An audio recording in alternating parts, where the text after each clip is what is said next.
Practice day was pretty good. Sorry. Now it's saying it's recording. But the first day of practice was okay. First day of shooting was okay, judging. Second day was pretty good. And the last day, the judging was on point. And I think it was just a matter of time of all the practice judging leading up to it, the escalated judging, and then finally seeing some 3D targets and judging them. That's probably the best way to do it. Is like no judging replaces looking at 3D. You don't have to shoot 3D, but judging on 3D. Unfortunately, the club where I'm at, they only changed the stakes once in the last month and a half. So, by the time the second go around through the course, there's no judging anymore. Like you already know. Like so subconsciously or consciously, you pretty much know the course. Yeah, I guess the only thing I noticed, and we talked about it a lot while we were at ETAR walking I think it was one of the mountain courses, whatever.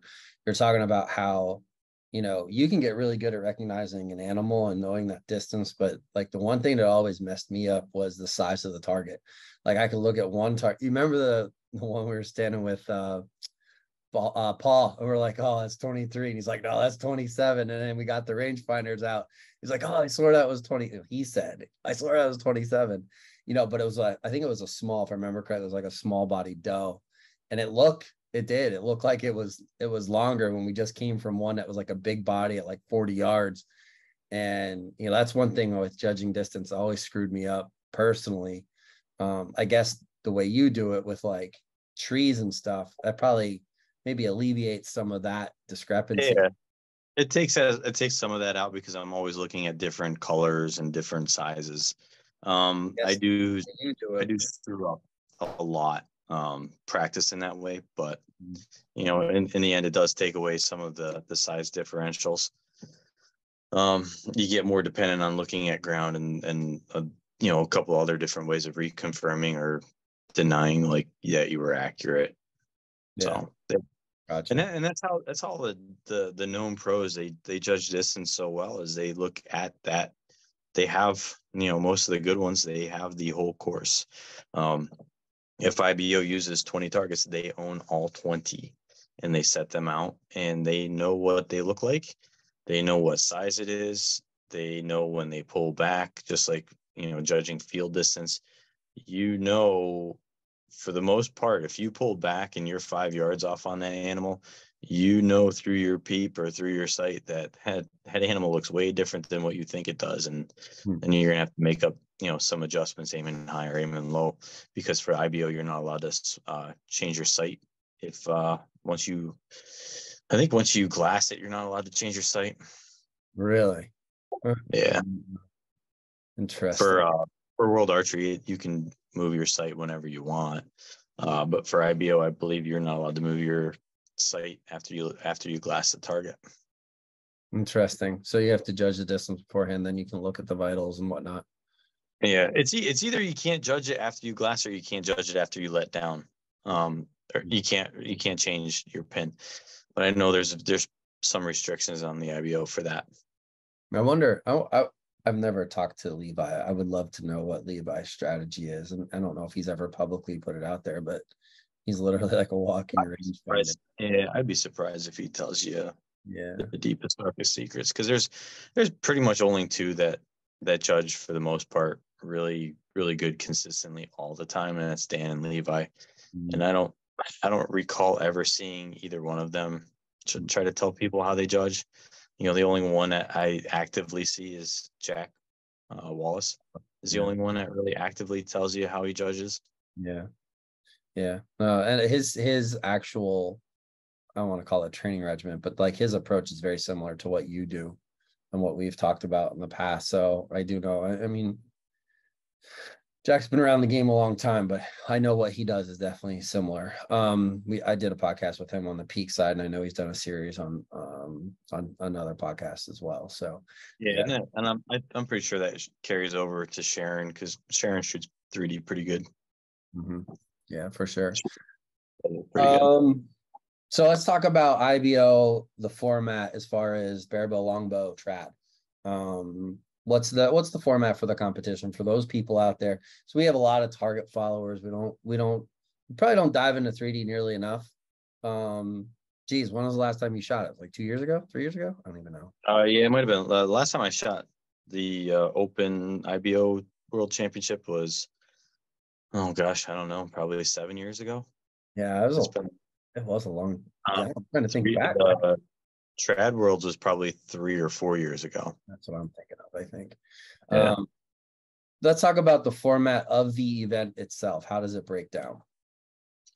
So they did the Trad Worlds earlier this year. You just can go and sign up and shoot, on scene. This one they had registration in the past. You had to register, I don't know, a few days before the shoot starts. But this one they had it open until like Wednesday, I think. You could still sign up, but not many people do. They usually just sign up ahead of time so you can get your shoot times and get your schedule down. So the format is you shoot 20 targets on Thursday, 20 targets on Friday. And if you shoot in the top 5 scores, you shoot 10 targets on Saturday. It's a the top 5 scores is not what most people think it is. So if there's a tiebreaker, like say you and I are shooting and we both shot like say 350 and there was 2 scores above us and 2 scores below us, but we were tied, that actually only counts as 4 scores, not 5, because we both shot 350, so that only counts as 1 score. So for them, there's they don't tiebreakers, man. They just keep adding people, so you can theoretically have 20 people in the final 10, but I've been in a class where we had as many as 7. We had 2 ties, and I've been in ones where we had 6. I think there was 6 female barebow this year because there was a tie, and I think all the other classes were straight up 5. Nice. Can you give a breakdown of the distances for longbow, trad, barebow? Okay, yeah. So barebow, we're the only group on the single string side that shoots 30 yards max. Everybody else shoots 25. So longbow, trad, female trad, or there's no, sorry, let me take that back. There used to be a female trad, but there's not anymore. It's just they put everybody in female barebow. So there's female barebow, longbow, trad, senior trad. They all shoot from the white stake, which is a 25-yard max. And the difference between is the only difference between longbow, or I'm sorry, trad and barebow is that string walking is not allowed in trad. And is there anything else with trad that's different? Trad, I think they restricted the riser size now. I think it might be a 21-inch, maybe. Oh wow. They did a bunch of changes this year, and I'm not like super up to date on the trad side. Yeah, no worries. I can put like the links, all that stuff so those of you who are interested or want to know or whatever, I'll put the link so you guys can look it up. But that's interesting to know. I didn't know that was a criteria. It's kind of outside. So you got to shoot trad off the shelf and no string walking, no face walking. Right. And then longbow is obviously straight up longbow, 1-piece, 2-piece. 1-piece, 2-piece, wood arrow. 1-piece, 2-piece, wood arrow. Got it. No string walking, no face walking. Perfect. No weights, no added accessories. It's so everybody thinks longbow is. This might be a loaded question. Are they actively inspecting and doing that stuff, or is there just judges on the course? Is you self-policed or what? Yeah, it's all self-policed. They thought about it, like NFA used to, they used to inspect all the equipment and they'd throw a sticker on your bow, but there's nothing stopping people from changing stuff once they get inspected. So IBO doesn't bother with inspections. It's up to the group to police. It sucks if you got to protest people, but it's self-policing. So if someone's doing something obviously wrong and intentional, then You gotta do what you gotta do. Yeah, I get it. Especially if it's a close battle or something, it sucks a little bit. But It happens. There was one of the last IBOs I shot probably 8 or 9 years ago at Open Worlds. There's a gentleman shooting a weight inside of a riser for the trad side, and that's a no-no. So, he knew better, I think. He shot that class for years, did it. I don't know if he just whatever. yeah, But they protested him. I think they probably warned him, and then the shooters warned him, and he did it anyway. And that was it. Put your $50 forward. They rule it in your. If they deem it's illegal, then you get your $50 back. yeah, that's the way most of the organizations are. When you file a protest, you pay a fee, go to the competition committee. You probably have to put it in writing, state your case. They review it, and then they either give you your money back or whatever. If you win, or if you don't win, keep it. You're cut out on me, second John. Hold on. And there's quite a few board members at the World Championship. You I don't know if you can hear me. You cut out on me there for a second. You froze. You're glitching, my friend. Give me 1 second. Give yourself 1 second. See if it comes back. You're actually stone cold froze on my screen right now. This happened last time, I think. There you are. All right. I got you back. Yeah, I missed that whole last sentence that you said. Oh, I just said there's a lot of board members at the World Championship. They usually pretty much get everybody to come to it. So they're easy to find. It's pretty informal, and it's usually pretty quick ruling. Nice. Gotcha. All right. Good enough. Well, I think we covered most of the details. Unless there's something about the tournament or anything about the organization or whatever you want to talk about. I think we covered all the basics. Go ahead. Yeah. It's a lot of people it's like any organization in any archery discipline. It's got its positives and negatives. In my opinion, in the States, it's got the best 3D game going. You go out in a course, you shoot. It's like a walkthrough course. So there's you don't walk down a trail and walk, do all shoot down, walk back, where you can see everything at a time. Like that's what the ASA does. That's how they can filter so many people so quick. The IBO, it's just you go on a path and you walk the path. Some of them are walkbacks, but even the walkbacks, you just keep on going through the woods. The guy setting up the course does a pretty good job of giving you everything and anything. You might usually you don't get a coyote at 30 yards, but you might also get a big 10-point buck at 11, 12 yards. So you get prepared for anything and everything in between. I heard this year at some point they had a 4-yard target. So you just got to be prepared. They're an easy target. Everybody's going to hit it, but those ones you need the 11s. You don't want to be shooting 10s on, 4-yard target, 8-yard target. But IBO does a great job of setting courses. Like I said, I think they got the best in the game. They got some deficiencies too, like every other organization. But the IBO World Championship, you're peer grouped, so you don't shoot with anybody but people in your class. So that's a positive. Some other organizations do that. Sometimes IBO doesn't do it. Like in the first three or 2 legs, you can shoot with basically whoever.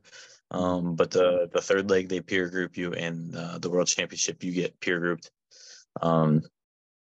So yeah, it's an organization. I'm a lifetime member. I've been a lifetime member for probably 18 years now. Yeah, so I got my money back.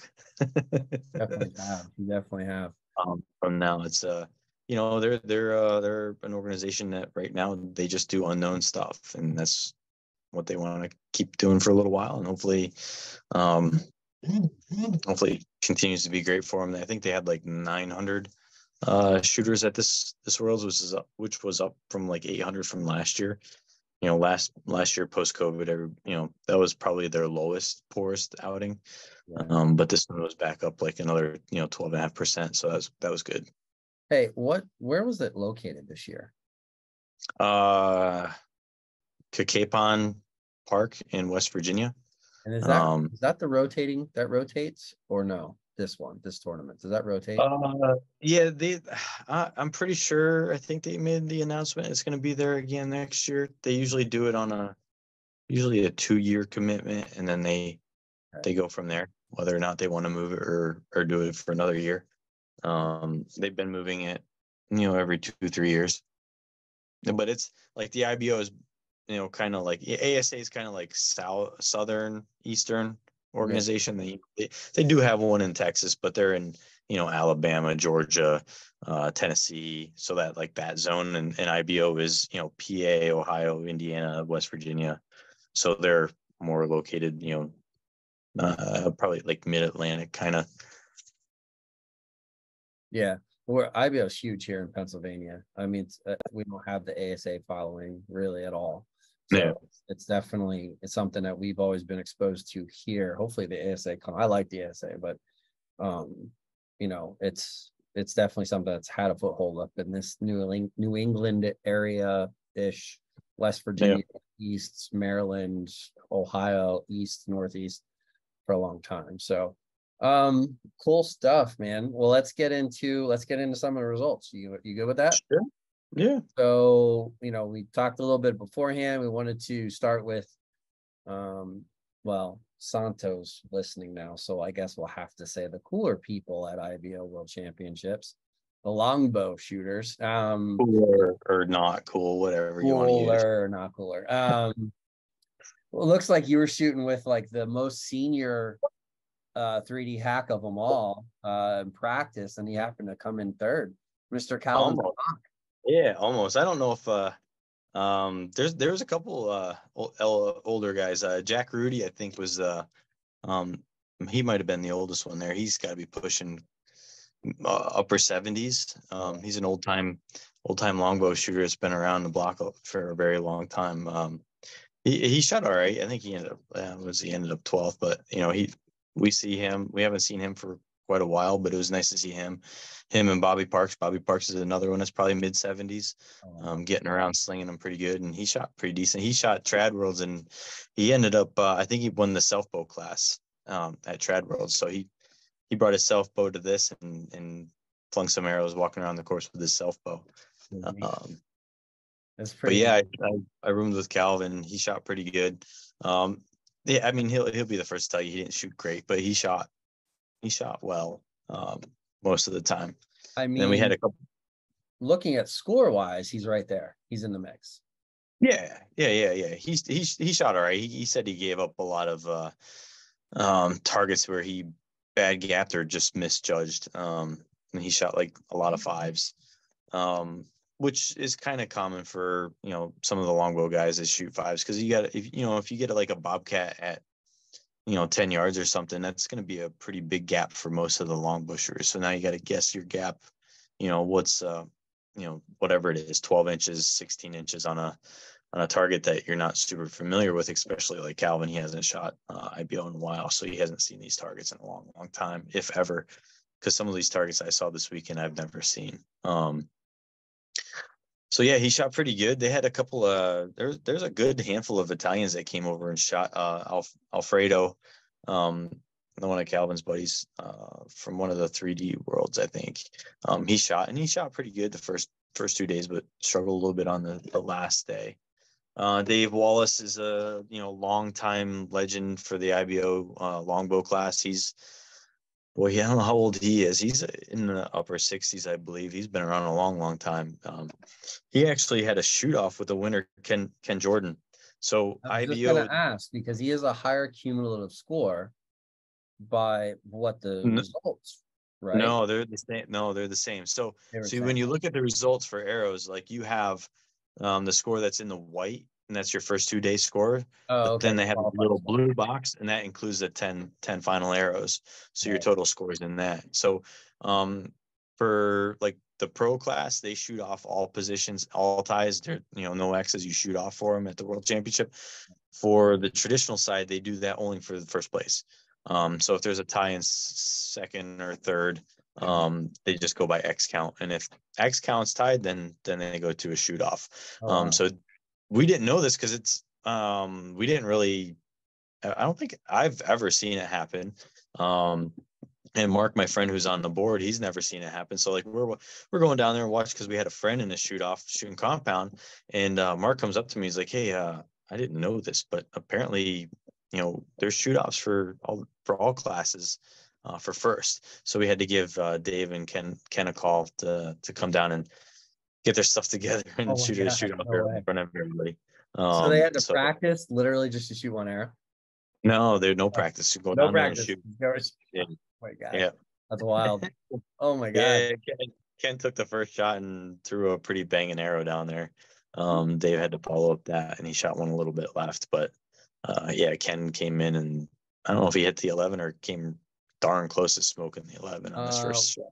It shows that he won by an X count. So, like the blue box, X, X's, and he has +1. So yeah, X count don't matter. Like Okay. I said, it doesn't matter for the first place. So even though it looks like Ken beat him on X's, he didn't. He beat him on a shoot off arrow. So that's how they placed it. I get it now. I get it. Because here it looks like Ken and Dave both shot 5 X's for the first 4 targets, and all the other the final 10 they didn't shoot any. Got it. Okay. But, yeah, shoot off. But that's how that goes. And then the 4th place guy there, Bill Curlis, he's a flashback from the old day. Like the first IBO shoot I ever went to was the Open Championship, and I was in the final 5 in the they called it recurve hunter at the time, which is basically trad. I don't think we had any metal bows, or maybe Rod Jenkins had one. I think Rod Jenkins had a metal bow. He was the only one. He ended up winning that year. But one of the shoot-off buddies that were there was Bill Curlis, and he's him and Levy Bryant. They're the only 2 that are still around that I shot with at my very first one. I think that was like 2004 or 2003. Some history there. That's pretty cool. Yeah. Yeah, Bill's been see these older guys still out there. Bill's not even that old. I think I was like 24 at the time. Bill might have been like 30. So Bill's only like, 55 right now, somewhere around there. Oh, so he's not Paul Vogel old. He's just. Speaking of Paul Vogel, I guess we'll move on a little bit. Yeah, we can go to the get into the senior trad guys. Give them a bit of we'll get them out of the way before they go to the it's before they go to bed. Yeah. I think they already took in their Metamucil shot for the night. Oh man, that's funny. We'll have to send this live feed to Paul so he can watch it. And he's probably fourth place, Paul. The better looking Paul. I've never met him. But it looks like he shot okay in the final day. So yeah, so he looked like, I'll get into the difficulty stuff of the targets when we get to mine.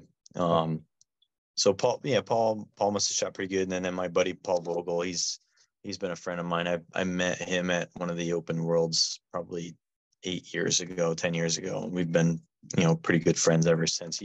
He shot all right. He shot all right. He didn't make out too bad. He ended up 4th, and then Levy Bryant is the one that I told you about, that he was in the first group I ever shot at the Open Worlds and for the finals. And Levy took 2nd that year. And now he's shooting senior trad. He's one of the board members. He's the pretty much the head guy for the traditional side. I know him and my friend Mark Lind. Those are the 2 that kind of do most of the stuff on the trad side. It looks, judging by his scores, he shot pretty good. The final 10 targets, he shot really, really good. Yeah. And then Lonnie, I met Lonnie a few years ago. I don't really see Lonnie very much because I think he only shoots 3D, and I've only met him like once or twice. But yeah, he shot pretty good. Looked like he was trying to mount a comeback, but the guy who ended up winning, Glenn, most of the people know him as Mike. But I always call him Glenn because according to IBO, he's been Glenn for forever. But he shot pretty good. I don't know if he was the only one shooting a metal bow or not. He was shooting either a 19 or 21-inch CD. But yeah, he shot pretty good his first day. First 2 days were pretty solid. I think his first day he shot like in the 180s, 180 something. It was pretty solid, 186 or something. It was pretty high. In the finals, it looks like he shot all right. But yeah, Glenn's a good guy. I think he usually goes to the classic too. I think, but he does a lot of 3D. Nice. All right, good stuff. Congrats, gentlemen, and Glenn / Mike on your belt buckle. Yep. Paul, don't be mad that we were talking about you. All right, buddy. We'll talk to you later. Moving on, we're gonna go to just trad then, right? Yeah. Trad, yeah. There's a regular trad class. So yeah, senior trad I think is it's either 60 or 65 and older. Okay. I forgot to mention that, but it's either 60 or 65. It's not 50 like traditional class, like a traditional style like senior class, but they do a little bit older. I can't remember. It's 60 or 65. That's your responsibility as a listener to figure out what age bracket that is. Yeah. Do your homework, people. But most of these guys in the trad class, I don't really know. There looks like there was a couple of ones that were from Italy came. But yeah, I don't know Brian and Peter that was 5th and 4th, or Brett that was 3rd. I'm not familiar with them. Brett Elford, 3rd place with 330 qualifying, 17. 330 qualifying and 87 in the finals. 87 in the finals. If you shot that course, it was pretty good. You know, then, of course. I do know Randy. If people don't know anything on the trad side, they should know Randy. Randy's been a solid shooter for many, many years. We've done some, head-to-head battles through the years. When I shot trad, he shot RU for a long time and then came down to trad when Dwayne and I were shooting trad, and we had some pretty good scores put up back in the day. He's a pretty solid shooter. He's gone to the Lancaster Classic a couple times.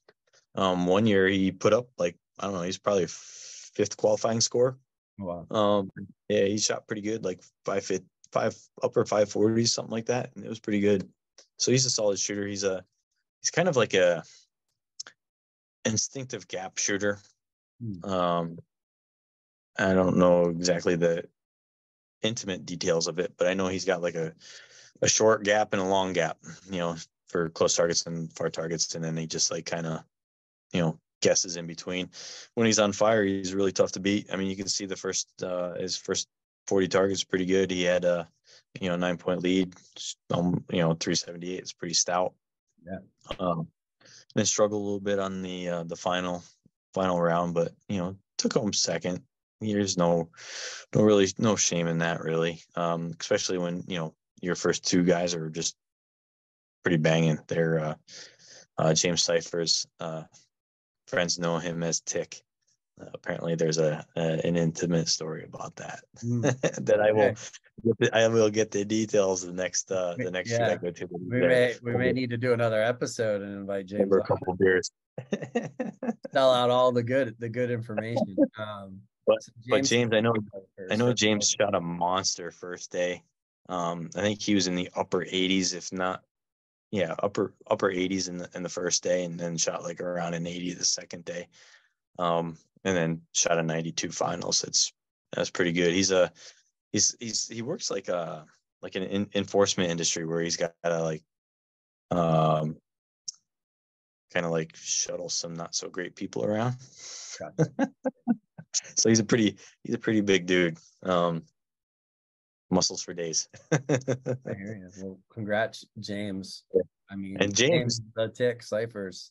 Yeah, and James is pretty hardcore instinctive gap shooter too.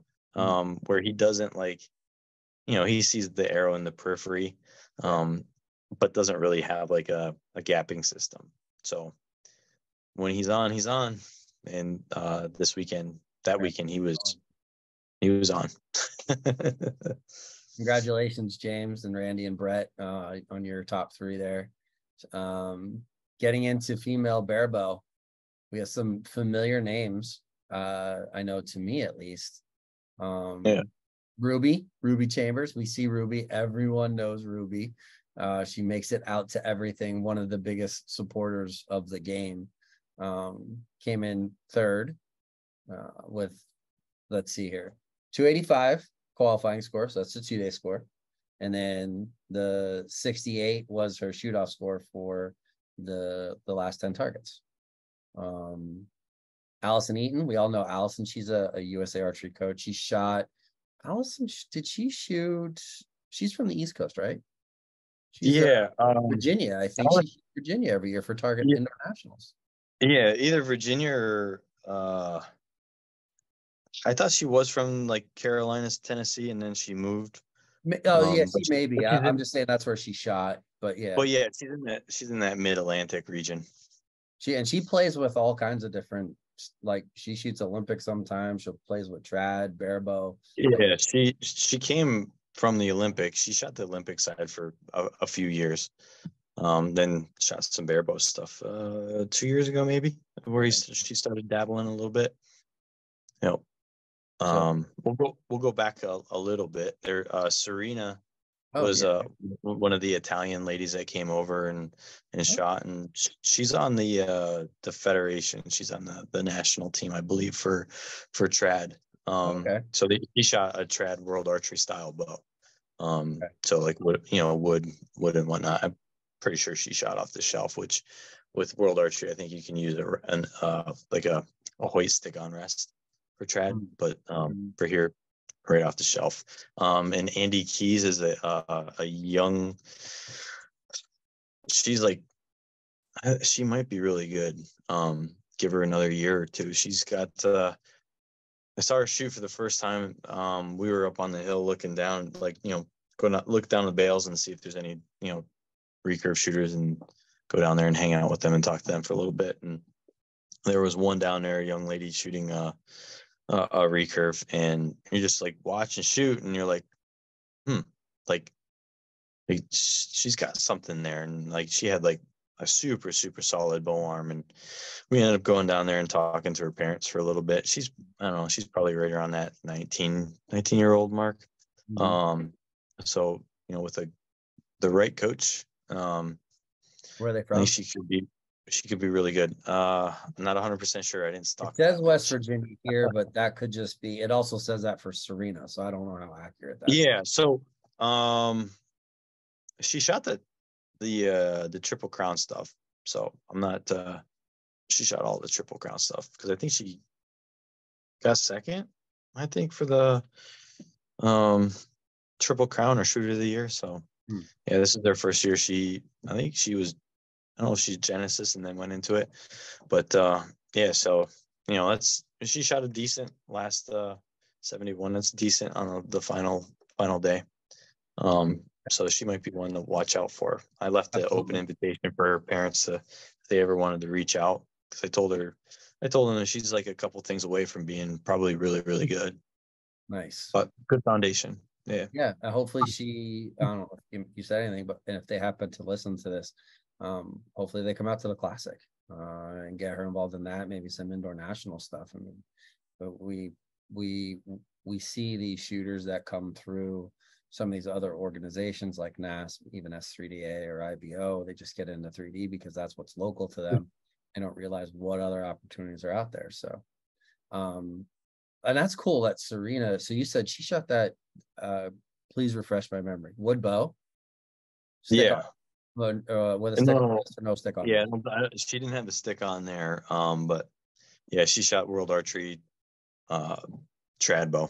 So yeah, that's impressive. Which fit this class. Like female barebow, there was the name is what it is. Like barebow, which is basically World Archery rules, except for you can have a clicker. So there was some longbow shooters shooting wood arrow.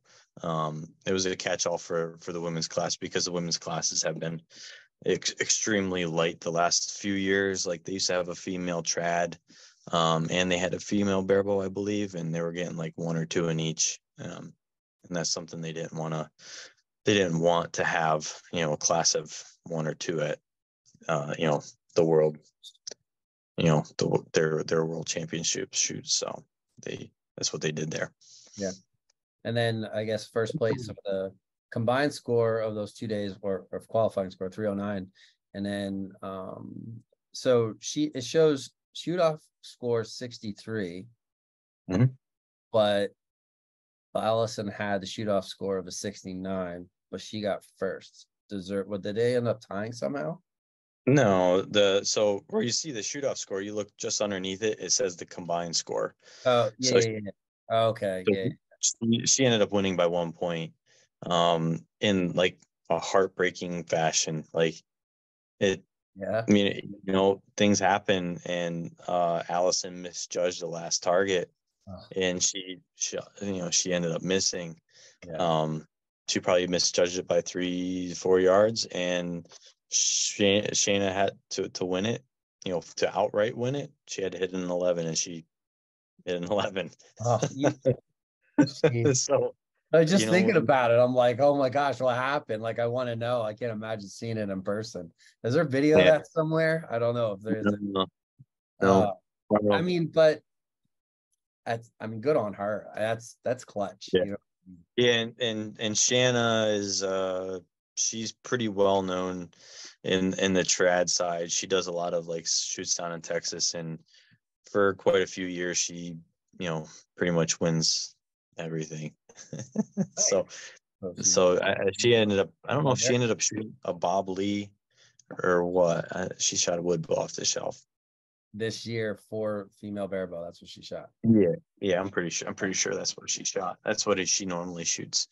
But well, congratulations, Shayna, on your win, and obviously Allison on silver, and Ruby, of course, one of the nicest kids in barebow on her third place. Yeah.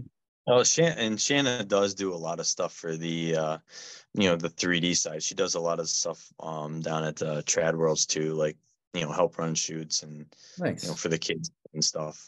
Her, Mark Lynn, and Levy Bryant do a lot of stuff down there for that shoot. So she's a worker. Go ahead, John. She's a shooter and a worker, so she does put a lot of time into it. Well, that's impressive. I was going to say that combination of people and the years that they've dedicated to it, and maybe to talk about some of the history behind IBO might be a good podcast with like Mark Lind and some of these people have been involved in these organizations, just to give them some I don't want to say recognition, because they don't do it for recognition, but give them a platform to talk about their organization and what they do and stuff like that, because it's been around for a long time. So I guess we'll get into, last but not least, the men's barebow. I know a handful of these people, but not all of them. And I know Ben, who's listed down there. Congratulations, Ben, on a job well done last weekend or weekend before, whatever it was. I know Ben's watching right now, so I just wanted to give him a shout out. I appreciate you lobbing in, buddy. So talk to us about how men's barebow went and those details. So yeah, all weekend my group was Ben, Jeremiah, and Levi. That was the group I shot with all weekend. Levi was a good kid. He straight off of Genesis. Didn't shoot an exceptional high score, but we tried to bring him along a little bit throughout the shoot and give him some pointers and then help him along. We made a few changes like during the shoot.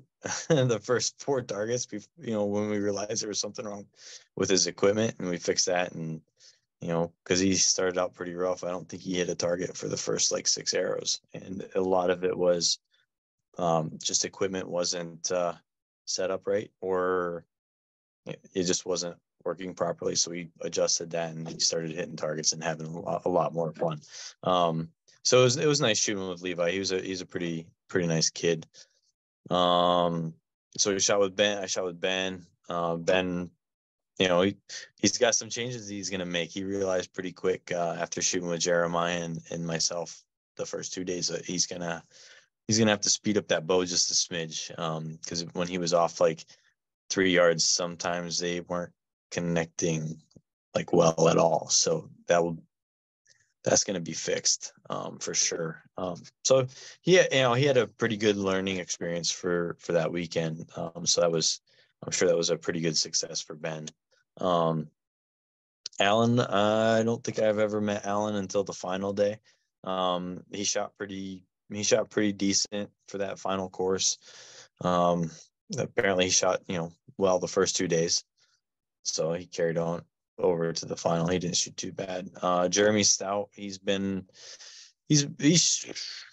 know if he's been shooting 3D for like 8 years by now, something like that. I know he was shooting for a couple of years when I quit shooting 3D, and he took a year off and came back. And he shot pretty good. He shot pretty solid the first 2 days. I think he shot 176 both days, and then the finals not too bad. So he's a solid shooter. Sometimes can put up some pretty good numbers. Jeremiah, a lot of people know, maybe not a lot of people know Jeremiah. He came from the Genesis program. He shot really well at NFAA Indoor Nationals and Vegas. He won both in the Barebow class. So he's a good dot shooter, indoor dot shooter. 3D, he struggles quite a bit for 3D. Like you never know what you're gonna get with him. He might go on a string of 11s and then might go on a string of 5s of misjudging. So when he gets that judging thing down, he's fully capable of putting a hurting on a lot of people. Short story about Jeremiah, people. First of all, congrats to Jeremy on third place. Jeremiah Jones, last year you and I were shooting together in the practice range, and I see this kid with like this freaking hair sticking out of his hat, because I'm like, you can tell he's young. It's like curly. I'm like, man, that kid's got a head of hair. And then I'm watching him shoot, bringing bow arm for days. Young kid, quiet, not talking to anybody. I'm like, this kid can shoot, and he's over there just pounding the middle, pounding like there's something there. You can see it. And man, he had a hell of an indoor season. So it's not a surprise to me to hear that he is hitting podiums with IBO and doing what he's doing and getting that experience. And he's going to be a force to be reckoned with for as long as he can keep up with traveling and shooting his tournaments. So, but yeah, and he shot a really good, final day. He started out pretty good. Couple 10s, couple 11s, the first five or six targets. He ended up with a 92. That was pretty good for that course. That was by far and away the hardest 10 set we had all weekend. Our first 2 days we had a couple, I thought they were pretty easy, but I'm basing everything off 10 years ago I shot, like previous to Larry Cade setting the courses, where Larry, he'll give you some close ones, he'll give you some medium ones, he'll give you some far ones. But we haven't had like anything really over max since Larry set them up. Previous to Larry, they would set one medium, they would set half of them far, and they would set half of them past max. That's how it used to work. So scores way back then, if you shot, and I had a couple ones way back in the day that were in the 370s for a 40 target course, and that was like really well, really, really good, where our average shot was like 28, 29 yards, with mixed in with some 33s, a lot of like 27 to 30s. But this, judging off of that, this was pretty easy, but this is probably what it should be. You'll get a couple like 10 to 12 yards. You'll get a pile of them 20 to 25, and then a pile of them 25 to 28, and mixed in with a couple of 30s. And they would do that where they would mix up distances. So, you might get a far one, you might get a medium one, and then they'll throw a short one and then a far one or something like that. They'll be mixing up the distances, but then they'll be mixing up the sizes too. So, you might get up to like a 28-yard caribou. I mean, the thing looks like it's in your face. It looks like it's 25 yards. Then they throw, a 28-yard feeding doe, Really. That Oh thing looks really, that thing looks really far. yeah. So he does some pretty good sets where he throws some stuff in tunnels. So you might not misjudge badly, but he sets them up so you have the potential to misjudge 2-3 yards, and then you're starting to shoot a pile of 8s instead of 10s. So they do play some tricky stuff. We had a couple this weekend. We were probably shooting probably 20-degree hills. Not a lot, but we had a couple 20 degrees. We had a couple like 10, 12-degree side hills. They used the terrain pretty good. We had some where we had to judge over like a valley and stuff, so they took away yardage. We had some where we had to judge over logs, so they took away yardage that way. But yeah, I would say the first 2 days our average shot was probably like that 25-yard target range, somewhere around 24, 25. And the last day was probably more like 26, because they had one close one that probably skewed the numbers a little bit, but then they had a good handful that was like 27 to 30. Oh wow. They had a couple you had to judge right in the middle of the field too. So, a wide open field shots aren't the easiest to judge. No, definitely not. But What so was that was pretty hard. The final day was pretty hard. okay? I was gonna say, do you remember what the actual distances were and what the targets were? But if not, no big deal. It'd be interesting to know how that. No, I remember a couple of them. They had a coyote for us that was at like 27 yards. We shot from the bright driving range green into like through a little valley and then into the woods. That one was a little tricky one. I took my time judging that one, and by that time I had a pretty good lead, and I knew if I missed 3 targets in a row, then people might have a chance. But it was one of those, like, I look at it and like I know it can't be closer than 24, and I'm looking at it, I know it can't be 20. It can't be further than 28. So if I shoot it for 26, I should hit it. I should be in the kill zone somewhere. Shot it for 26 and was just outside the 11. I remember that one. We had a bedded doe. Gosh, I think I shot that one for 26.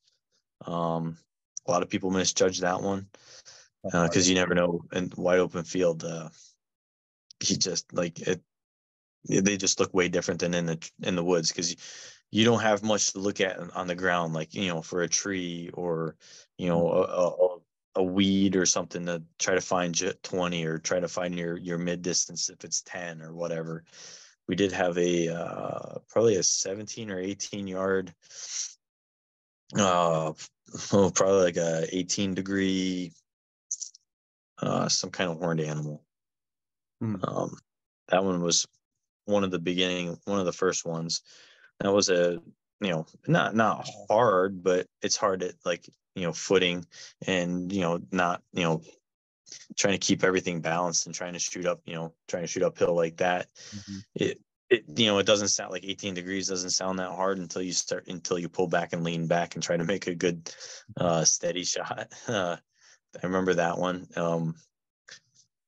I think I ended up on the final shot was a 27 or 28 yard animal, and I ended that one up with an 11.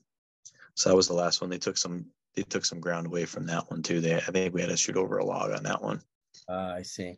What kind of targets are they? Are they Reinhardt's or Mackenzie's? Yeah, yep, all Reinhardt's. All right. Okay. Yeah, the trickiest one for me was a bobcat, looked like a gray lynx or a bobcat style looking thing. It was just a small, like, crunched up cat. I didn't know, like, I went into this thing thinking I'm gonna do some hodgepodge gapping and string walking right through the distance. Yeah. And I ended up string walking most of the distances, just because I don't know the sizes of a lot of these animals. I grew up most of the IBO shooting Mackenzies, and I pretty much have all the Mackenzies, that might maybe not memorize now, but for the most part, you give me a couple days on Mackenzies, I'll remember all the target sizes, by then, like the, belly to the 11 ring kind of deal. And that's what you got to figure out when you're gap shooting, is like how thick is the target, how thick is the insert, how big's a 10 ring kind of deal, so you can kind of gauge where your gaps are going to be. But this weekend I didn't do much gapping. The only gapping I did on some targets were if they were like 26 to 30. I didn't gap any of the close stuff because I couldn't. I don't remember how big a fallow deer is, and if the fallow deer's belly is 5 inches and I think it's 7, I'm 2 inches off already, and I might as well just string walk to the distance. And if I'm 2 yards, I'll be 2 inches off. It'll be the same thing. So, a lot of them, I just string walk to the exact distance. Yeah. Yeah. Well, your setup allows you to do that too. So you weren't giving up a lot of drop on because of speed on. Yeah, it's surprisingly, there's surprisingly a bigger drop than most people would think. It was kind of weird. Like I could gap, and I would gap like my 30 at 20, and I'd hit about 8 inches high. Mm-hmm. So, I would have an 8 inch gap from 20, basically from 8 yards to 20, I'd have an 8 inch gap. And then, after that, it would just incrementally get, smaller and smaller as I get out to 30 yards. But if I string walked 25 yards and shot it for a 30-yard target, or if I string walked 30 and shot a 25-yard target, either way, I would be like almost 7 inches off. Like there was a huge jump. And I don't know if that's because of my arrow being on the shorter side. That might have a lot to do with, the perceived trajectory, from arrow tip to impact. That might be where those gaps were abnormally large for me, like the drop Probably offs. dropping some knowledge bombs right now about things that people don't really think about when they're shooting 3D, to be honest with you, John. Yeah. Like you're going into some advanced discussion, which is fine. It's not, but I'm just letting people know, like, you pay attention to this part or come back and listen to it again, because you're talking the same shot but shooting at it from 2 or 3 different ways, and a 1 inch difference in your gap to get the same result. And you know what I mean? Yeah, so like I was gap shooting like 26 to 30, just because if I was off a yard there, my impact would actually be, maybe that much closer if I was gapping than if I was string walking right to the 26-yard mark and it ended up being 28. If I gapped at 26 and shot it and it was 28, I would be about 1.5 inches low. But if I string walked at 26 and it was 28, I'd be like 2.5 inches low. So, yeah. Well, good stuff, man. I appreciate your wealth of knowledge and willingness to really kind of give IBO and all of the trad Barebow traditional people some limelight and share all that information, because you're such an ambassador for the sport, and IBO is definitely a thing that we don't get to talk about much. And with your recent success and the growth that they've had some growth within it as well. Meanwhile, we're knocking on the door of Target Nationals. I guess that closes tomorrow. So those of you that are planning to shoot or unsure, go sign up. I'll put the link in the comments as soon as this is over, and go get out to that tournament. Unfortunately, I will see you all there at some point in time. I am not shooting this year. It interferes too much with my school schedule. I'm not gonna lie, I'm kind of enjoying a little bit of a break right now. So but I'll be there probably Saturday, maybe another day as well. Hopefully I'll have my bow by then. Hey, I might not even be shooting my target set up yet. I hope you do. I hope you do as well. I hope to have one. I'm not gonna lie, there's a new thing coming that I am excited for, and I think I might focus on relaxing right now, not worry. Obviously, I'm not shooting any outdoor target, and just focus on potentially shooting a little bit in indoor with this new piece of equipment, is all I will say. Hopefully that's great. I'm interested to hear your thoughts when it does come around. So, all right, man. Thank you so much. Congrats once again on the belt buckle and the championship. I know fishing season's almost here. I know, you got, there it is, people. There it is. How many of those things do you have right now? Are they all right there? Do you have like a bowl? No, they're all scattered out. But a shout out to Adar. Oh yeah, Red Leather Archie Works. Yeah, he made this slick Look at that, dude. So cool. buckle holder. I gotta fill it out. I don't know if I have enough to fill them out because I didn't shoot IBO for that long, but So 2, that's 4, why 6, you shot 9, this. 10. I might have I might have to try to win one more to fill it out. We'll see. But yeah, Adar sent me that in like January or something, and I never opened it up because I never felt like I deserved it. You know, I know it was in there, but I wanted to wait for a special occasion to open it up and put it to use. So finally earned it in my opinion. So can't I wait love to it. use it. And definitely a shout out to Adar. He's a Yeah, make sure you find your belt pretty buckles, get them on that bad boy, and post some pictures up. yeah. Yeah, the dude does amazing work. He made a quiver for me. Actually, I take it back. He made the quiver for me. The quiver was quickly scoffed up by my son and put on his bow. It's one with the Spartan head Okay. over it and stuff. Yeah, I mean, just the dude is so amazing. He makes some awesome stuff. So go check out Red Leather Archie Works. Give that guy like his page and go give him a share. He's a talented man. He is a super Yeah. talented. He's not just a leather guy. He's not just an archer guy.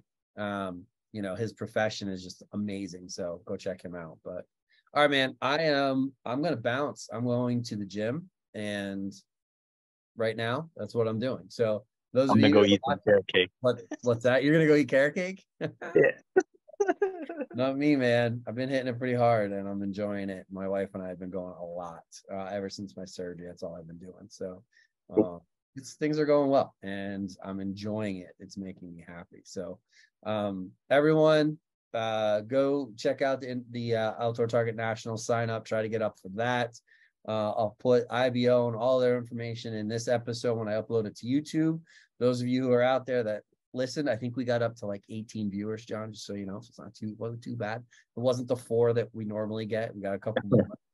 Well, Santo was there and he doesn't really count because we know he's always going to be there. But and speaking of, good luck to that guy. He's going to be representing Team USA here very soon, going to Argentina representing the Team Longbow.